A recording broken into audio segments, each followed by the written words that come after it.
கிறிஸ்துவுக்குள் அன்பானவர்களே, ஆண்டவராகிய இயேசு கிறிஸ்துவின் நாமத்தில் உங்கள் அனைவரையும் அன்போடு கூட வாழ்த்துகிறோம். இந்த உயிர்த்தெழுந்த திருநாளிலே நாம் ஒரு பாடலை பாடி ஆண்டவருடைய நாமத்தை நாம் மகிமைப்படுத்த இருக்கிறோம். நம்ம எல்லாருக்கும் தெரிந்த ஒரு அருமையான பாடல், உயிரோடு எழுந்தவரே உம்மை ஆராதனை செய்கிறோம், ஜீவனின் அதிபதியே உம்மை ஆராதனை செய்கிறோம் என்கின்ற பாடல். எல்லாரும் கரங்களை தட்டி ஆண்டவருடைய நாமத்தை நாம் மகிமைப்படுத்தி நாம் பாடலாம். உயிரோடு எழுந்தவரே உம்மை ஆராதனை செய்கிறோம், ஜீவனின் அதிபதியே உம்மை ஆராதனை செய்கிறோம். உயிரோடு எழுந்தவரே உம்மை ஆராதனை செய்கிறோம், ஜீவனின் அதிபதியே உம்மை ஆராதனை செய்கிறோம். அல்லேலூயா ஓசன்னா, அல்லேலூயா ஓசன்னா, அல்லேலூயா ஓசன்னா, அல்லேலூயா ஓசன்னா, அல்லேலூயா ஓசன்னா, அல்லேலூயா ஓசன்னா, அல்லேலூயா ஓசன்னா, அல்லேலூயா ஓசன்னா.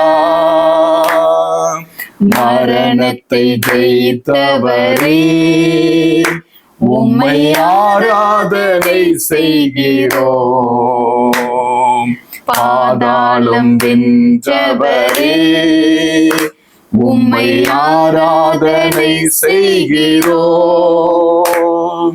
மரணத்தை ஜெயித்தவரே உம்மை ஆராதனை செய்கிறோம், பாதாளம் வென்றவரே உம்மை ஆராதனை செய்கிறோம். அல்லேலூயா ஓசன்னா, ஆமென். அல்லேலூயா ஓசன்னா, அல்லேலூயா ஓசன்னா, அல்லேலூயா ஓசன்னா, அல்லேலூயா ஓசன்னா, அல்லேலூயா ஓசன்னா, அல்லேலூயா ஓசன்னா, அல்லேலூயா ஓசன்னா. அகிலத்தை ஆள்பவரே உம்மை ஆராதனை செய்கிறோம்,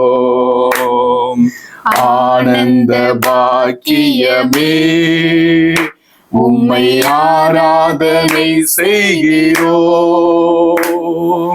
அகிலத்தை ஆள்பவரே உம்மை ஆராதனை செய்கிறோம், ஆனந்த பாக்கியமே உம்மை ஆராதனை செய்கிறோம். அல்லேலூயா ஓசன்னா, அல்லேலூயா ஓசன்னா, அல்லேலூயா ஓசன்னா, அல்லேலூயா ஓசன்னா, அல்லேலூயா ஓசன்னா, அல்லேலூயா ஓசன்னா, அல்லேலூயா ஓசன்னா, அல்லேலூயா ஓசன்னா. அல்லேலூயா. கிறிஸ்துவுக்குள் அன்பானவர்களே, ஆண்டவராகிய இயேசு கிறிஸ்துவின் நாமத்தினாலே உங்கள் அனைவரையும் அன்போடு கூட வாழ்த்துகிறேன். இந்த நாட்களிலே உலகமெங்கும் இருக்கின்ற கிறிஸ்தவர்கள் ஆண்டவராகிய இயேசு கிறிஸ்துவனுடைய உயிர்த்தெழுதலை மகிழ்ச்சியோடு பண்டிகையாக கொண்டாடி வருவதை நாம் பார்க்க முடிகிறது. நாமும் கூட இந்த நாட்களிலே ஆண்டவருடைய உயிர்த்தெழுத திருநாளை முன்னிட்டு அவருக்கு நன்றி செலுத்தி அவரை பாடி துதித்து மகிமைப்படுத்தினோம். ஆண்டவரை ஆராதனை செய்தோம். இந்த நாட்களில கூட கர்த்தருடைய வார்த்தையை மீண்டுமாய் நாம் சிந்திக்க இருக்கிறோம். கர்த்தர் நம்மோடு கூட இடைபடுவாராக. சிந்திக்கும்படியாக தெரிந்து கொள்ளப்பட்ட திருமறை பகுதியின் வசனம் மத்தேயு என்பவர் எழுதின நற்செய்தி நூல் 28வது அதிகாரம் வசனம் 6 நாம் வாசி கேட்போம். மத்தேயு 28:6. அவர் இங்கே இல்லை, தாம் சொன்னபடியே உயிர்த்தெழுந்தார். அவர் இங்கே இல்லை, தாம் சொன்னபடியே உயிர்த்தெழுந்தார். அன்பானவர்களே, மத்தேயு 28வது அதிகாரத்தை நீங்கள் நன்றாக படித்து பார்ப்பீர்கள் என்று சொன்னால், இந்த வார்த்தையை யார் சொன்னா என்கின்ற காரியம் நமக்கு நன்றாக தெரிய வரும். தூதன் அந்த ஸ்திரீகளை பார்த்து இவ்விதமாக சொல்லுகிறார். எந்த ஸ்திரீகள்? மத்தேயு 28வது அதிகாரம் வசனம் 1 நீங்க பார்த்தீங்கன்னா, மகதலேனா மரியாளும் மற்ற மரியாளும் என்று சொல்லப்பட்டிருக்கிறது. இந்த 2 மரியாளும் ஆண்டவராகிய இயேசு கிறிஸ்து அவரை வைக்கப்பட்ட அந்த கல்லறையை பார்க்கும்படியாக அவங்க கடந்து செல்கிறாங்க. அங்கு போய் பார்க்கும் பொழுது அந்த கல்லறையிலே இயேசு இல்லை. ஆகவே இவர்கள் சோர்ந்து போய் மிகவும் வேதனையோடு இருக்கின்ற சமயத்திலே தான் அங்கு தேவதூதன் வந்து இவ்விதமாக சொல்கிறார். அவர் இங்கே இல்லை, தாம் சொன்னபடியே அவர் உயிர்த்தெழுந்தார் என்று அங்கு தூதன் சொல்லுகின்ற ஒரு காட்சியை நாம் இந்த இடத்திலே நாம் பார்க்கிறோம். அவர் இங்கே இல்லை, தாம் சொன்னபடியே உயிர்த்தெழுந்தார். தாம் சொன்னபடியே அவர் உயிர்த்தெழுந்தார். எப்ப சொன்னார், எங்கே சொல்லியிருக்கிறார் அப்படின்னு சொல்லி நம்ம பார்த்தோம்னா, மத்தேயு 12வது அதிகாரம் 40வது வசனத்தை நீங்க படிச்சு பார்த்தீங்கன்னா அங்கு சொல்லப்பட்டிருக்கிறது. யோனா இரவும் பகலும் 3 நாள் ஒரு பெரிய மீனின் வயிற்றில் இருந்தது போல, மனுஷகுமாரனும் இரவும் பகலும் 3 நாள் பூமியின் இருதயத்தில் இருப்பார் என்று அங்கு சொல்லப்பட்டிருப்பதை நாம் பார்க்க முடிகிறது. இந்த இடத்துல பார்க்கும் பொழுது வேத பாரகர் பரிசேயர் ஆகிய இருவரும் வந்து ஆண்டவரிடத்திலே ஒரு அடையாளத்தை கேட்கிறார்கள். போதகரே, எங்களுக்கு ஒரு அடையாளத்தை எங்களுக்கு காண்பியும் என்று சொன்ன பொழுது ஆண்டவர் இந்த அடையாளத்தை அவர்களுக்கு கொடுக்கிறார். யோனா இரவும் பகலும் 3 நாள் ஒரு பெரிய மீனின் வயிற்றில் இருந்தது போல, மனுஷகுமாரனும் இரவும் பகலும் 3 நாள் பூமியின் இருதயத்தில் இருப்பார் என்று சொல்லி ஒரு அடையாளத்தை கொடுப்பதை நாம் இந்த இடத்துல பார்க்கிறோம். அந்த அடையாளத்தின்படிதான் ஆண்டவராகிய இயேசு கிறிஸ்து 3 நாள் பாதாளத்திலே அவர் இருந்தார். அதன் பிறகு அவர் சொன்னபடியே உயிரோடு கூட எழுந்து சென்று விட்டார் என்று சொல்லி நாம் வேதத்திலே பார்க்கிறோம். எனக்கு அருமையான தேவனுடைய பிள்ளைகளே, இந்த உயிர்த்தெழுந்த ஆண்டவர் நமக்கு தருகிற ஆசீர்வாதம் என்ன என்பதை குறித்து தான் இந்த நாட்களிலே நாம் சிந்திக்க இருக்கிறோம்.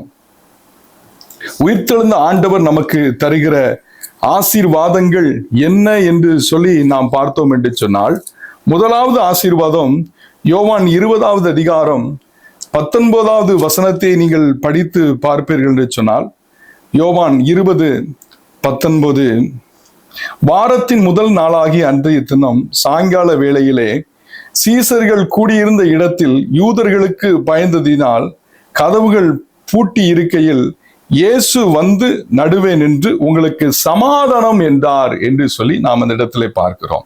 உங்களுக்கு சமாதானம் என்றார் என்று சொல்லி நாம் பார்க்கிறோம்.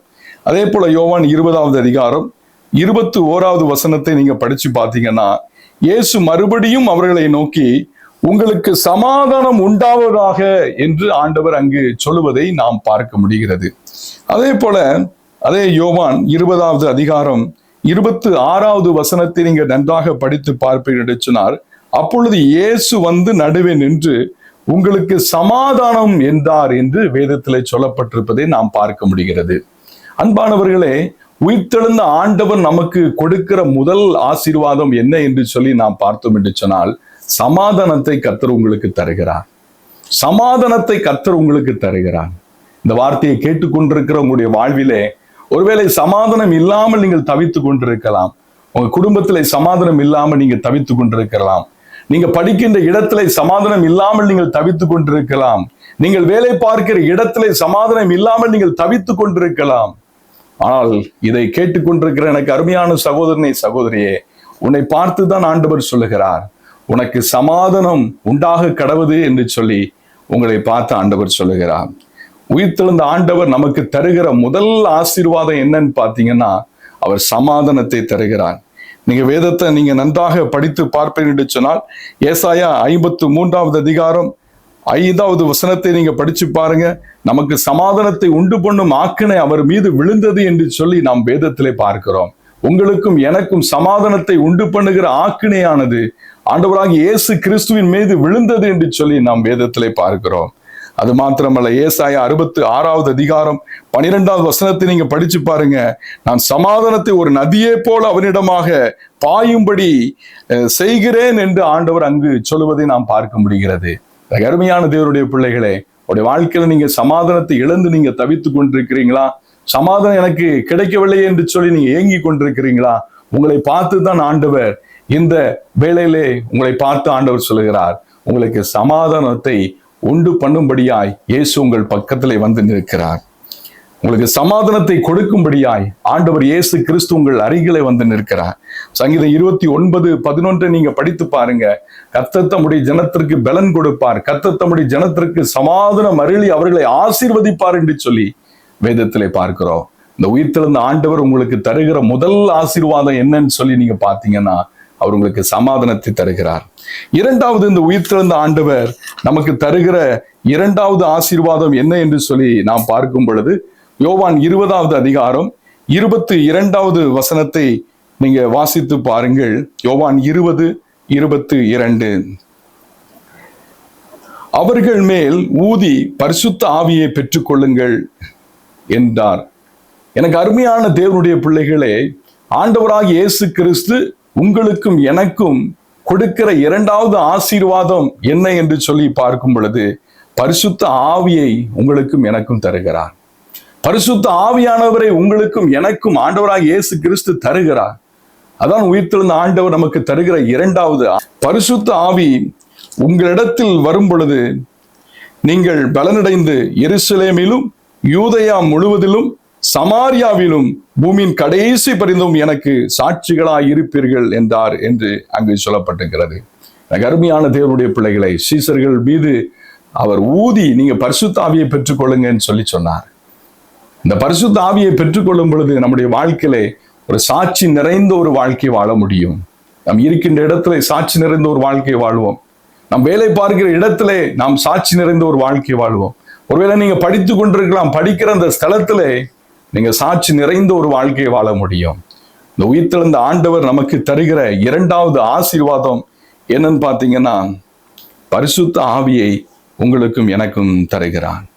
பரிசுத்த ஆவியானவரை உங்களுக்கும் எனக்கும் தருகிறான். இந்த பரிசுத்த ஆவியானவரை நாம் பெற்றுக்கொள்ளணும்னா என்ன செய்யணும்னு பாருங்க. ஏசாயா 44வது அதிகாரம் 3ஆம் வசனத்தை நீங்க படிச்சு பாருங்க. தாகம் உள்ளவன் மேல் தண்ணீரையும் வறண்ட நிலத்தின் மேல் ஆறுகளை ஊற்றுவேன், உன் சந்ததி மேல் என் ஆவி, உன் சந்தானத்தின் மேல் என் ஆசீர்வாதங்களை ஊற்றுவேன் என்று சொல்லி ஆண்டவர் நமக்கு வாக்கு கொடுத்திருக்கிறார். கர்மியான தேவனுடைய பிள்ளைகளே, இந்த பரிசுத்த ஆவியானவரை நீங்க பெற்றுக்கொள்ளணும்னா உங்களுடைய வாழ்க்கையில் இருக்க வேண்டிய ஒரு குணம் என்னவென்று சொன்னால், நீங்க தாகத்தோடு ஆண்டவரிடத்துல கேட்கணும். நீங்க தாகத்தோடு ஆண்டவரிடத்துல கேட்கணும். ஆண்டவரே, உங்களுடைய பரிசுத்த ஆவியினால என்னை நிரப்புங்க, உங்களுடைய அபிஷேகத்தினால நிரப்புங்க, உங்களுடைய வல்லமையினால என்னை நிரப்புங்க என்று சொல்லி நீங்க தாகத்தோடு நீங்க கேட்பீங்கன்னா, ஆண்டவர் அந்த பரிசுத்த ஆவியானவரை உங்களுக்கு இந்த நாளிலே உங்களுக்கு தருவார். இதை கேட்டுக்கொண்டிருக்கிற எனக்கு அருமையான சகோதரனை சகோதரியே, உன்னுடைய வாழ்க்கையில கர்த்தர் பரிசுத்த ஆவியானவருக்கு நீ முதலிடத்தை உன்னுடைய வாழ்க்கை நீ கொடுப்பேன் என்று சொன்னால், கர்த்தர் உன்னை அப்படிப்பட்ட பரிசுத்த ஆவியினால் நிரப்பி உன்னை ஆசீர்வதித்து உன்னை வழி நடத்துவதற்கு ஆண்டவர் வல்லமை நிறைந்த தேவனாயிருக்கிறார். உயிர்த்தெழுந்த ஆண்டவர் நமக்கு தருகிற இரண்டாவது ஆசீர்வாதம் என்ன என்று சொல்லி நாம் பார்த்தோம் என்று சொன்னால், அவர் நமக்கு பரிசுத்த ஆவியானவரை தருகிறார். இதே உயிர்த்தெழுந்த ஆண்டவர் நமக்கு தருகிற மூன்றாவது ஆசீர்வாதம் என்ன என்று சொல்லி நாம் பார்த்தோம் என்று சொன்னால், நீங்க படிச்சு பாருங்க. மத்தேயு 28வது அதிகாரம் 18வது வசனத்தை நீங்கள் படித்து பாருங்கள். அப்பொழுது இயேசு சமீபத்தில் வந்து அவர்களை நோக்கி, வானத்திலும் பூமியிலும் சகல அதிகாரமும் எனக்கு கொடுக்கப்பட்டிருக்கிறது என்று ஆண்டவர் சொல்லுகிறார். இயேசு சமீபத்தில் வந்து சீசர்களை பார்த்து சொல்லுகிறாரு, வானத்திலும் பூமியிலும் சகல அதிகாரங்கள் எனக்கு கொடுக்கப்பட்டிருக்கிறதுன்னு சொல்றாரு. அந்த அதிகாரத்தை கர்த்தர் உங்களுக்கும் எனக்கும் இந்த நாளிலே அவர் தருகிறார். உயிர்த்தெழுந்த ஆண்டவர் நமக்கு தருகிற மூன்றாவது ஆசீர்வாதம் என்னன்னு பார்த்தீங்கன்னா, அவருடைய அதிகாரத்தை கர்த்தர் நமக்கு தருகிறார்.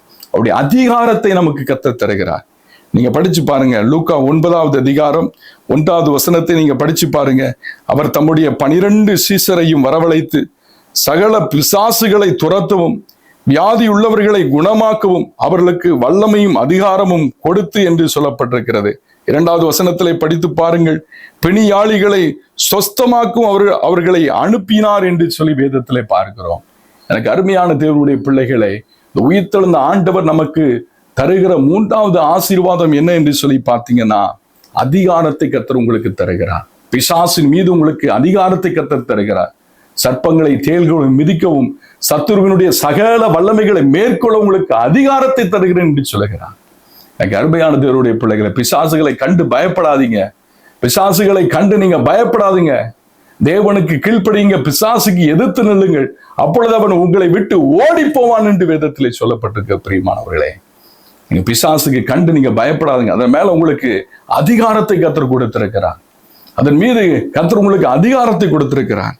அது மாத்திரமல்ல, வியாதியஸ்தர்களை குணமாக்கக்கூடிய அதிகாரத்தை கர்த்தர் உங்களுடைய கரத்திலே கொடுத்திருக்கிறார். நீங்க செய்ய வேண்டிய காரியம் என்ன தெரியுமா? எந்த மனிதன் எந்த மனுஷி வியாதி பட்டு இருக்கிறாங்களோ அவங்க தலை மேல உங்களுடைய கரங்களை வைத்து கொண்டு நீங்க ஜெபம் பண்ணுங்க. வேதம் சொல்லுகிறது, எண்ணெய் பூசி ஜெபம் பண்ணுங்கள், விசுவாசம் உள்ள ஜெபம் பிணியாளியை ரட்சிக்கும் என்று வேதத்தில் எழுதப்பட்டிருக்கிறது. எனக்கு அருமையான தேவனுடைய பிள்ளைகளே, அவருடைய வாழ்க்கையில நமக்கு இந்த உயிர்த்தெழுந்த ஆண்டவர் தருகிற 3வது ஆசீர்வாதம் என்னன்னு சொல்லி பார்க்கும் பொழுது, அதிகாரத்தை தருகிறார். பிசாசின் மீது அதிகாரத்தை கர்த்தர் தருகிறார். வியாதியை நீக்கக்கூடிய அதிகாரத்தை கர்த்தர் உங்களுக்கு தருகிறார். இந்த உயிர்த்தெழுந்த ஆண்டவர் நமக்கு தருகிற இந்த மேலான ஆசீர்வாதங்களை நாம் சுதந்திரித்துக் கொள்ளுவோம். கர்த்தர் உங்களையும் உங்களுடைய வாழ்க்கையும் நம்முடைய குடும்பத்தையும் கர்த்தர் ஆசீர்வதிப்பார். இப்பொழுது நாம் தலைகளை தாழ்த்தி ஜெபிப்போம். அன்பின் பிதாவே, நீர் கொடுத்த இந்த அருமையான வேலைக்காக உமக்கு ஸ்தோத்திரம் அப்பா. அவர் இங்கே இல்லை, தாம் சொன்னபடியே உயிர்த்தெழுந்தார் என்று சொல்லி நாங்கள் வேதத்திலே வாசிக்கிறோம். அதுபடி எங்களுடைய பாவத்திற்காக இந்த உலகத்திற்கு வந்தீர், எங்களுடைய பாவத்திற்காக இந்த உலகத்திலே மரித்தீர், 3ஆம் நாள் நீர் சொன்னபடியே உயிர்த்தெழுந்து நீர் சென்று விட்டீர் சுவாமி. இந்த உலகத்தை நியாயந்திருக்க மீண்டுமாக இந்த உலகத்திற்கு வரப்போகிறீரப்பா. நாங்கள் எல்லாரும் அதை எதிர்பார்த்து இருக்கிறோம் சுவாமி. ஆண்டவரே, உயிர்த்தெழுந்த ஆண்டவரே, நீர் எங்களுக்கு தருகிற ஆசீர்வாதங்களை குறித்து நாங்கள் சிந்தித்து பார்த்தோம். ஆண்டவரே, எங்களுக்கு சமாதானத்தை தருகிறீரப்பா, எங்களுக்கு சமாதானத்தை தருகிறீரப்பா. இந்த நாளில் இந்த வசனத்தை யார் யாரெல்லாம் கேட்டுக்கொண்டிருந்தாங்களோ அவருடைய வாழ்க்கையில சமாதான குறைவோடு அவர்கள் இருப்பார்கள் என்று சொன்னால், கர்த்தர் அவர்களுக்கு தெய்வீக சமாதானத்தை கொடுங்கப்பா. அவருடைய வாழ்க்கையில இருக்கிற எல்லா துக்கங்களையும் சந்தோஷமாய் மாற்றுங்கப்பா. உங்களுடைய பிள்ளைகளை நீங்களே வழி நடத்துங்கப்பா. உயிர்த்தெழுந்த ஆண்டவர் எங்களுக்கு தருகிற 2வது ஆசீர்வாதம் அப்பா, பரிசுத்த ஆவியை எங்களுக்கு தருகிறீரப்பா.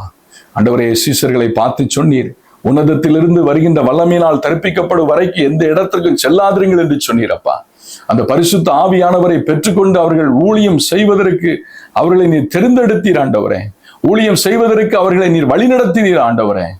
ஆண்டவரே, அதே போல இந்த வார்த்தையை கேட்டுக்கொண்டிருக்கிற உங்களுடைய பிள்ளைகள் மீது ஆண்டவரே, உங்களுடைய பரிசுத்த ஆவியானுடைய பிரசன்னம் இறங்கி வரட்டும் ஆண்டவரே. தாகத்தோடு உங்களுடைய பிள்ளைகள் இந்த ஆண்டவரே இந்த வார்த்தையை கேட்டுக்கொண்டிருப்பார்கள் என்று சொன்னால், உங்களுடைய சமூகத்திலே காத்திருப்பார்கள் என்று சொன்னால், அவர்கள் மீது கர்த்தருடைய வல்லமை இப்பொழுது இறங்கி வரட்டும் அப்பா. அவர்களுடைய பரிசுத்த ஆவியினால் நிரப்பும் ஆண்டவரே. பற்பல பாஷைகளை பேசி உங்களுடைய நாமத்திற்கு மகிமையை செலுத்துகிற பிள்ளைகளாய் கர்த்தர் மாற்றுங்கப்பா. இந்த நாளிலே உங்களுடைய பிள்ளைகளை நிரப்புங்கப்பா. உயிர்த்தெழுந்த ஆசீர்வாதத்தை உடைய பிள்ளைகள் சோதரித்துக் கொள்வதை கிருபை தாங்கப்பா. ஆண்டவரே, அது மாத்திரமல்ல, நீர் அதிகாரத்தை கொடுக்கிறீரப்பா. 3வது நாங்கள் பார்த்தோம், உயிர்த்தெழுந்த ஆண்டவர் எங்களுக்கு தருகிற 3வது ஆசீர்வாதம், அதிகாரத்தை கொடுக்கிறீரப்பா. அதிகாரத்தை எங்களுக்கு தருகிறப்பா. வானத்திலும் பூமியிலும் சகல அதிகாரங்கள் உமக்கு கொடுக்கப்பட்டிருந்தது ஆண்டவரே. அந்த அதிகாரத்தை உம்முடைய பிள்ளைகளாக எங்களுக்கு நீர் தருகிறீர் ஆண்டவரே, தந்திருக்கிறீரப்பா. உமக்கு நன்றி அப்பா. பிசாசுகளை துரத்துவதற்கு உடைய வல்லமை எங்களுக்கு அதிகாரத்தை எங்களுக்கு தந்திருக்கிறீங்கப்பா. அதை நாங்கள் செயல்படுத்துவதற்கு கிருபையை தாரும் ஆண்டவரே. வியாதி உள்ள மக்களை குணமாக்குவதற்கு எங்களுக்கு அதிகாரத்தை தந்திருக்கிறீர் ஆண்டவரே. நாங்கள் விசுவாசத்தோடு ஜெபித்து அவர்கள் குணமாக்கப்பட கர்த்தர் உதவி செய்யும்படியா நாங்கள் ஜெபிக்கிறோம் அப்பா. இந்த நாளில யார் யாரெல்லாம் பலவீனத்தோடு இந்த வார்த்தையை கேட்டுக்கொண்டிருக்கிறாங்களோ அவங்க மேல உடைய குணம் அளிக்கிற உடைய வல்லமையானது, உடைய சக்கினா மகிமையானது இப்பொழுது இறங்கி வந்து உடைய பிள்ளைகளை தொட்டு சுகப்படுத்தட்டும் என்று சொல்லி நாங்கள் ஜெபிக்கிறோம் ஆண்டவரே. உடைய பிள்ளைகளுடைய வாழ்வில இருக்கிற எல்லா துக்கத்தையும் சந்தோஷமாய் மாற்றுங்க. உங்களுடைய நாமத்திற்கு மகிமை வர பண்ணுங்க. இயேசு கிறிஸ்துவின் நாமத்தில் ஜெபிக்கிறோம். ஜெபம் கேளும் நல்ல பிதாவே. ஆமேன், ஆமேன், ஆமேன். God bless you. கர்த்தர் உங்களை ஆசீர்வதிப்பார்.